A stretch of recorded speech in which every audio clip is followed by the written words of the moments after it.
भगवान श्री राम और सीता माता के दो प्यारे महावीर महापराक्रमी पुत्र जिन्होंने भगवान हनुमान जी तक को पेड़ में बांध लिया था। हनुमान जी जान चुके थे। उन्होंने भगवान श्री राम के सेना को यहाँ तक कि लक्ष्मण जी को परास्त कर दिया था। हम आपको उनका महान इतिहास बताने की कोशिश करते हैं। हमसे भी गलती हो सकती है क्योंकि भगवान श्री राम विराट है और विराट हैं उनके पुत्र व वंशज। लव और कुश का इतिहास सदियों पुराना है।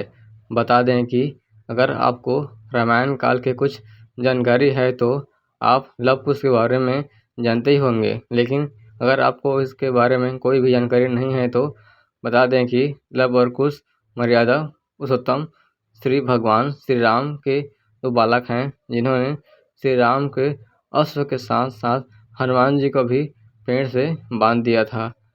इस बात से आपकी उनकी ताकत का अंदाजा लगा सकते हैं कि लव और कुश भगवान श्री राम के पुत्र अत्यंत शक्तिशाली और श्री राम की तरह दयालु तथा मर्यादावान थे। सनातन धर्म में भगवान श्री राम का अत्यंत महत्व है क्योंकि भगवान श्री राम को सनातन धर्म का वर्षव कहा जाता है। भगवान श्री राम ने पृथ्वी पर जन्म लेकर राक्षसों का सर्वनाश किया था।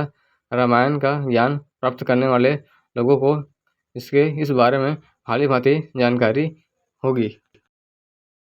अगर आपने रामायण पढ़ी है तो या रामायण के बारे में जानकारी प्राप्त की है तो आप भाली भांति जानते हैं कि होंगे कि किस तरह से भगवान श्री राम को 14 वर्ष का वनवास भुगतना पड़ा था और किस तरह से माता सीता का हरण हुआ। इसके बाद भगवान श्री राम ने रावण का वध किया था।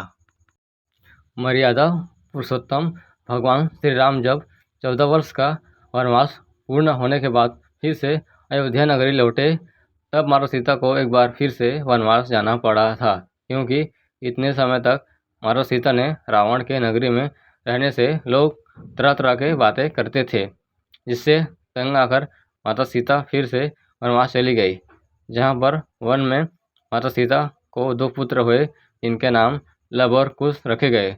लव कुश मर्यादा पुरुषोत्तम भगवान श्री राम और माता सीता के महावीर रूपी पुत्र थे, जिन्होंने अपने वीरता का बखूबी परिचय दिया था।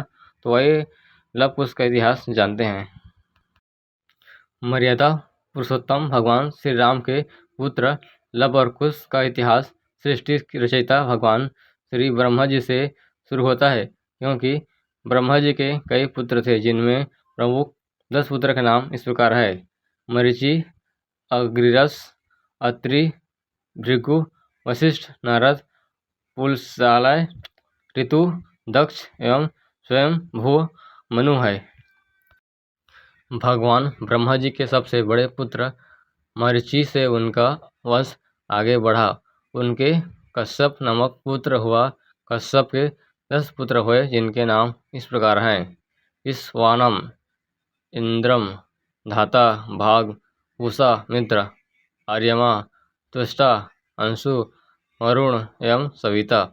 धर्म शास्त्रों के अनुसार राजा कश्यप के सबसे बड़े पुत्र विश्वासम के मनु नामक पुत्र का जन्म हुआ, जिनके 10 पुत्र थे।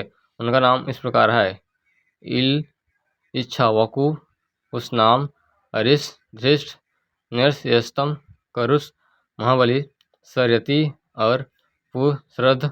मनु के दूसरे पुत्र इच्छावकु को विक्रक्षी, निमि और दंडक यह 3 पुत्र प्राप्त हुए।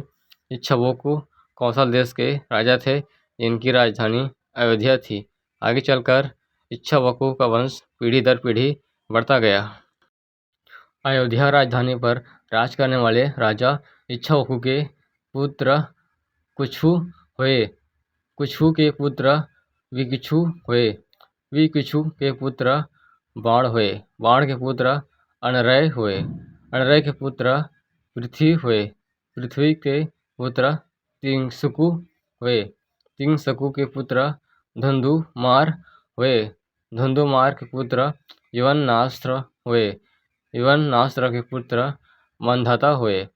मंधता के पुत्र सुसंधि हुए। सुसंधि के पुत्र हुए ध्रुव संधि एवं प्रसेनजीत हुए। ध्रुव संधि के पुत्र भरत हुए। भरत के पुत्र असित हुए। असित के पुत्र सागर हुए। सागर के पुत्र असमंजस हुए। असमंजस के पुत्र असुमान हुए। असुमान के पुत्र दिलीप हुए। दिलीप के पुत्र भगीरथ हुए। भगीरथ के पुत्र कुपुस्ता हुए। कुपुस्ता के पुत्र रघु हुए। रघु के पुत्र प्रविद्ध हुए। प्रविद्ध के पुत्र संखड़ हुए। संखड़ के पुत्र सुदर्शन हुए। सुदर्शन के पुत्र अग्निवाण हुए। अग्निवाण के पुत्र शीघ्र हुए। शीघ्र के पुत्र मारु हुए। मारु के पुत्र पशुश्रुक हुए। पशुश्रुक के पुत्र अम्बरीश हुए। अम्बरीश के पुत्र का नाम नहुष हुए। नहुष के पुत्र याति हुए। याति के पुत्र नम्भाग हुए। नम्भाग के पुत्र का नाम अज हुए। अज के पुत्र दशरथ हुए। दशरथ के 4 पुत्र राम, भरत, लक्ष्मण एवं शत्रुघ्न हुए। भगवान ब्रह्मा जी से लेकर लव कुश के जन्म तक की सभी पीढ़ियों के नाम इस प्रकार हमने आपको बताया। लव और कुश भगवान श्री राम और माता सीता का महावीर रूपक पुत्र थे, जो अत्यंत शक्तिशाली, धैर्यवान, बलवान, बुद्धिमान और मर्यादावान थे, जो जंगल में कुटिया में माता सीता के गर्भ में जुड़वा पैदा हुए थे। बड़े होने के बाद भगवान श्री राम ने उत्तर कौशल में लव का अभिषेक किया तथा कौशल प्रदेश में कुश का अभिषेक किया। लव और कुश की वर्तमान समय तक की पीढ़ियों का विवरण दिया गया है। कालिदास के लिखित रघुवंश के अनुसार भगवान श्री राम ने अपने पुत्र लव को शरावती और कुश को कुशावती राज्य दिया था, क्योंकि यह दोनों ही उत्तर और दक्षिण क्षेत्र में स्थिति से विभाजित राज्य थे। शरावती के अनुसार उत्तर भारत को लव तथा दक्षिण भारत को कुश को सौंपा गया। यहाँ पर लव कुश शासन करते थे। लव कुश ने अपने शासनकाल के दौरान कई प्रकार के मंदिर, भवन, इमारतें बनाई थी। यहाँ पर वर्तमान समय में आज भी उनके द्वारा बनाए गए मंदिर मिलते हैं। धर्मशास्त्रों के बताए गए समय और स्थान पर आज भी अत्यंत प्राचीन बने हुए पावन मंदिर, इमारतें इत्यादि दिखाई देते हैं, जो वास्तव में अत्यंत प्राचीन हैं।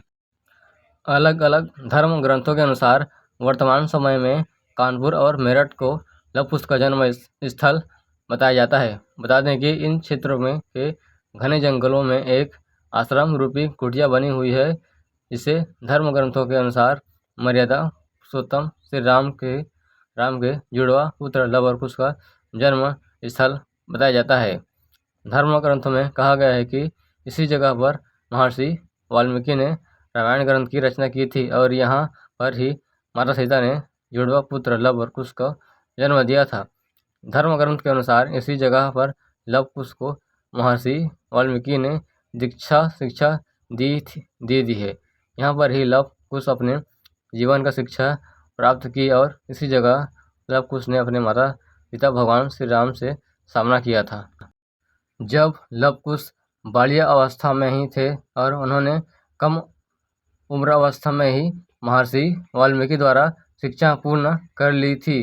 उसी समय अयोध्या में भगवान श्री राम अश्वमेध यज्ञ करवाया था। इसके अंतर्गत एक घोड़े को जंगल में छोड़ा गया था। उस घोड़े को पकड़ने की हिम्मत किसी भी राजा में नहीं हुई। जब यह घोड़ा महर्षि वाल्मीकि के आश्रम के पास पहुंचा तो वहां पर उपस्थित लव और कुश ने उस घोड़े को अपने आश्रम के पास पेड़ से बांध लिया था। उसे छुड़ाने के लिए अयोध्या के सैनिक आए तो उन्होंने हार का सामना करना पड़ा, क्योंकि लव कुश ने उन्हें युद्ध करके हरा दिया था। उसके बाद बड़ी सेना आई तो लव कुश ने बड़ी सेना को भी हरा दिया था। अयोध्या की सेना घोड़े को वापस नहीं ले सकी, इसलिए अयोध्या के सेनापति सेना के साथ पहुंचे तो लव कुश ने युद्ध करके अयोध्या के सेनापति को ही कुछ समय में हरा दिया। अयोध्या के सेनापति को हारता देख स्वयं हनुमान जी अश्व लेने के लिए पहुंचे तो उनका सामना लव कुश से हुआ। हनुमान जी अचंभित हो गए कि इतने छोटे बालक कौन से देव हैं और उनमें कौन सी दिव्य शक्ति है। हनुमान जी ने लव कुश के छोटे छोटे बालक समझा, लेकिन लव कुश ने नहीं समझा। इसके बाद हनुमान जी ने युद्ध किया तो युद्ध में हनुमान जी को लव कुश ने हरा दिया और जिस पेड़ पे अश्व का बांधा हुआ था उसी पेड़ में हनुमान जी को भी बांध लिया। जिसके बाद अयोध्या नगरी के लक्ष्मण सेना लेकर युद्ध करने के लिए आए और लक्ष्मण को भी हार का सामना करना पड़ा। इन सभी बड़े बड़े योद्धाओं को हारता हुआ देख भगवान श्री राम को ज्ञात हो गया कि ये बालक कोई सामान्य बालक नहीं है, जरूरी ये कोई दिव्य शक्ति वाले बालक हैं। इसलिए भगवान श्री राम खुद अश्व लेने के लिए और अपने भाई लक्ष्मण तथा हनुमान जी का सेना को छुड़वाने के लिए स्वयं आए। जब भगवान श्री राम जंगल में पहुंचे तो देखा कि दो छोटे छोटे बालक बाल्यावस्था में खड़े थे। मर्यादा पुरुषोत्तम भगवान श्री राम ने उन्हें बहुत समझाया, लेकिन वे नहीं माने।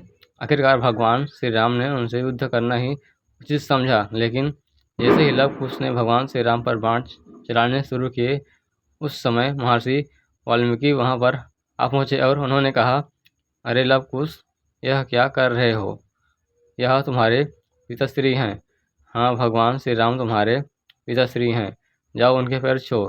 तब भगवान श्री राम को पता चला कि लव कुश तो उनके पुत्र हैं, तभी तो उनमें इतनी शक्ति है।